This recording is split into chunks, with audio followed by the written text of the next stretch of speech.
Assalamu alaikum, avec vous Madame Derkaoui Rokia. Donc dans cette vidéo on va voir quelques approches de la recherche d'informations, ou bien en abréviation RI. Donc bien sûr je vais parler de quelques approches que j'ai récoltées bien sûr d'une recherche bibliographique qui est dédiée à ce thème, bien à ce sujet.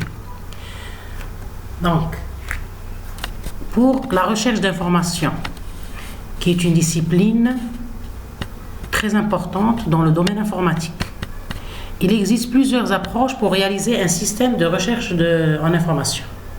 Donc, on cite premièrement une première approche très naïve, très directe, qui consiste à considérer premièrement une requête comme une chaîne de caractères et un document pertinent comme celui qui contient une chaîne de caractères. Donc, la recherche ici, elle est très simpliste. Donc, à partir de cette vision simpliste, on peut dire que cette approche consiste à balayer les documents séquentiellement, en les comparant avec la chaîne de caractères qui est la requête. Si on trouve la même chaîne de caractères dans un document, alors celui-là est sélectionné comme réponse. Donc, vous voyez que le principe, il est très simple. On a le corpus ou bien l'ensemble de documents et on a notre chaîne de caractères qui constitue la requête. Donc on va faire une comparaison entre l'existence de la requête dans chaque document du corpus. Si elle existe, le document il est sélectionné et donné comme résultat. Donc cette approche elle est évidemment très simple à réaliser, mais entre autres elle a beaucoup de lacunes ou bien des inconvénients. Premièrement, sur le plan de temps de recherche. C'est une opération très lente, c'est-à-dire l'opération de recherche des documents, elle est très lente. Pour chaque requête, on doit parcourir tous les documents dans le corpus, qui peut être très volumineux. En général, il peut contenir des centaines, de milliers, voire des millions de documents. Donc, il n'est pas donc envisageable d'utiliser cette approche que pour des collections très petites de documents. Par exemple, une centaine de documents. La deuxième lacune, ou bien le deuxième inconvénient, le pouvoir d'expression d'une requête, ou bien la qualité de la requête. Une requête étant une simple chaîne de caractères, il est difficile d'exprimer les besoins complexes de la requête. Par exemple, si on a une requête qui est, c'est-à-dire structurée comme cela. Trouver des documents concernant la base de données et l'intelligence artificielle utilisée dans l'industrie. Vous voyez que cette requête, elle est premièrement longue, elle contient beaucoup de thèmes. Donc ainsi, cette approche n'est utilisée que dans les systèmes très petits. Donc pour pouvoir chercher ou bien trouver les documents pertinents concernant cette requête, ça devient très compliqué. Donc en général, c'est-à-dire c'est exécutable pour un des systèmes très petits ou bien un nombre de documents très réduit, mais dans le cas général, cet inconvénient est c'est pas facile ça rend cette approche peu utilisable. Donc la plupart des systèmes existants utilisent une approche différente qui est basée sur l'indexation. Donc c'est-à-dire on doit faire un pré-traitement avant d'entamer la recherche. Bon, donc la deuxième approche qui est la plus intéressante, c'est une approche basée sur une indexation. Donc dans cette approche, on effectue certains pré-traitements sur les documents et bien sûr sur les requêtes. C'est ce qu'on appelle l'indexation. Donc cette opération d'indexation vise à construire une structure d'index qui permet à retrouver très rapidement les documents incluant cet index-là ou bien des mots-clés demandés. Donc la structure d'index est de la forme suivante. Par exemple, on a un ensemble de mots-clés, d'accord, qui vont être utilisés pour ordonner les documents où on va chercher, nos résultats. Donc il s'agit de trouver tous les documents contenant tous les mots-clés. Donc une requête peut être maintenant une expression plus complexe, c'est-à-dire en utilisant ce principe d'index, ou bien ce principe de mots-clés, la requête peut être plus complexe. Elle peut inclure des opérateurs logiques comme le et, le ou, etc. ou bien d'autres types d'opérateurs. L'évaluation de la recherche est compositionnelle, c'est-à-dire si l'évaluation, c'est le fait de dire si les résultats sont performants ou non. C'est-à-dire si la réponse donnée à l'utilisateur lui satisfait ou non. de façon, c'est-à-dire directe ou bien explicite. Donc, c'est-à-dire, on commence par évaluer les éléments de base, par exemple des mots, dans la requête, c'est-à-dire les mots-clés dans la requête, obtenant ainsi les listes des documents, une première liste de documents. Ensuite, on va combiner ces listes selon l'opérateur qui relie ces éléments pour obtenir finalement une seule liste de documents. Donc, vous voyez que cette idée-là, ou bien cette approche-là, c'est-à-dire basée sur l'indexation, elle permet de rendre la recherche plus ouverte. On peut utiliser plusieurs stratégies pour avoir un résultat performant.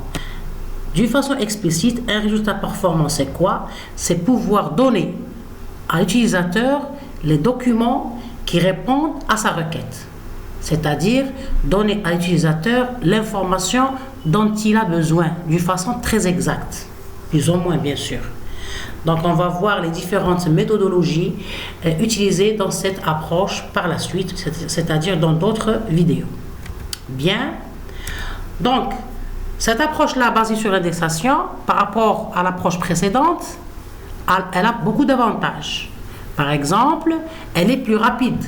Donc en effet, on n'a plus besoin de parcourir séquentiellement le corpus ou bien les documents, parce que la structure d'index, avec cette structure d'index, on peut directement savoir quels documents contiennent tel ou tel mot-clé. Vous voyez? Donc, le parcours séquentiel était coûteux sur le plan de temps. Donc, la recherche basée sur l'indexation, elle répond à cet inconvénient parce que la recherche, elle est directe. Deuxièmement, l'expression des requêtes peut être plus complexe, c'est-à-dire on peut considérer d'autres notions sur la requête, exprimant des besoins d'informations complexes. Entre autres, la prise en compte du côté sémantique de la requête. Donc cette notion d'indexation nous permet de considérer ou bien de voir ou bien de traiter la requête même sur le plan sémantique, de voir le sens de la requête pour mieux répondre aux besoins de l'utilisateur. Très bien. On va voir quelques méthodologies par la suite, concernant bien sûr la recherche qui prend en compte le côté sémantique de la requête. Et pas que le côté, c'est-à-dire syntaxique, si je peux dire, le côté structure ou bien forme de la requête. Bien. Donc en général, la recherche d'informations est un processus. Donc, c'est une discipline qui est basée sur un processus. Je vous donne cette définition. Selon Balico et al., le processus de recherche d'informations se compose de 3 phases. Il y a premièrement la formulation de la requête par l'utilisateur ou bien l'usager. Deuxièmement, le traitement de la requête par le système automatique. Troisièmement, l'affichage des résultats, bien sûr, c'est-à-dire au profit de l'utilisateur. Donc, ces 3 phases, c'est-à-dire englobent le processus de la recherche d'information. Et puis, j'ai emprunté cette image-là de la bibliographie citée en dessous, qui illustre très bien, je vois qu'elle illustre très bien le processus de la recherche d'information. Donc, ça s'appelle le processus en U de la recherche d'information, bien sûr avec un retour en arrière que je vais expliquer par la suite. Donc, pourquoi c'est un processus en U, c'est-à-dire de la forme U? Parce que vous voyez ici qu'il y a la forme U. Donc, il y a le côté recherche, c'est-à-dire le côté requête, il y a le côté document et puis le côté traitement de la requête sur les documents. Donc c'est un processus en U, parce que son illustration a la forme d'un U. Vous voyez ici la forme d'un U. Et puis j'ai ajouté la notion le retour en arrière, parce qu'on remarque ici qu'il y a un retour en arrière sur la reformulation de la requête. Si bien sûr l'utilisateur n'est pas très satisfait.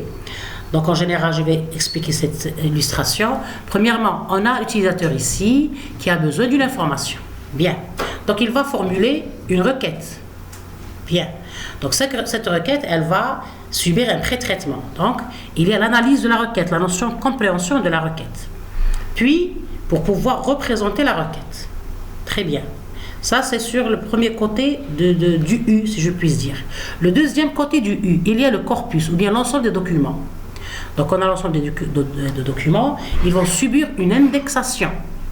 Cette indexation va permettre la représentation des documents d'une façon ordonnée, selon la pertinence ou bien selon, c'est-à-dire la requête, c'est-à-dire les mots clés de la requête. Donc, une fois que j'ai la représentation de la requête et la représentation